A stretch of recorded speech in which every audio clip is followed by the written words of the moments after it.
This is India's Prime Minister Narendra Modi enjoying the cool breeze in India's Lakshadweep archipelago.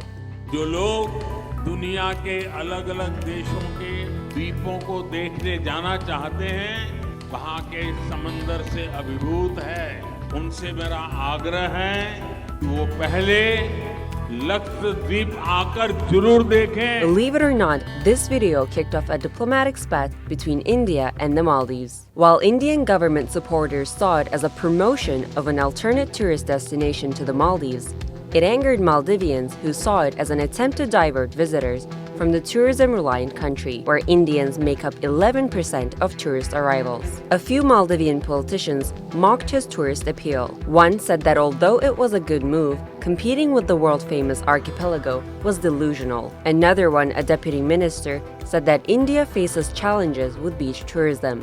This in turn led to #BoycottMaldives trending on X, with Indian celebrities joining in to promote Lakshadweep as a tourist destination. India-based travel booking platform Ease My Trip even suspended its bookings to the archipelago. Our company recently has decided that we will not promote and we will not take further bookings of Maldives from India. Amid the brewing spat, Maldives President Mohammad Muizzu embarked on his first state visit to China, where he signed 20 agreements. On his return, he told reporters, "We may be small, but that doesn't give you the license to bully us," in an apparent reference to India. Now, this marks a foreign policy U-turn for Maldives, which has been historically dependent on India for food security and humanitarian assistance. Its trade volume with India in 2022 crossed a whopping $500 million.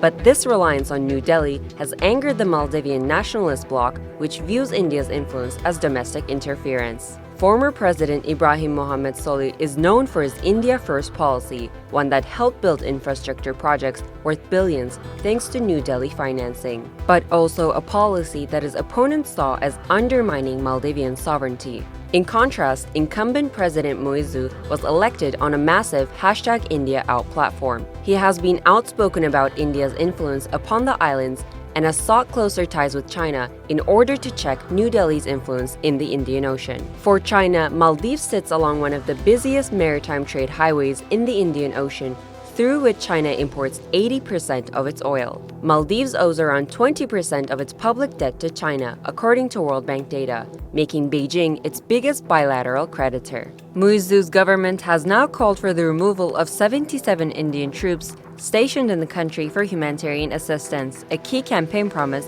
by March 15, while strengthening relations with Chinese investors and ramping up flights between Beijing and Malé, Maldives' capital.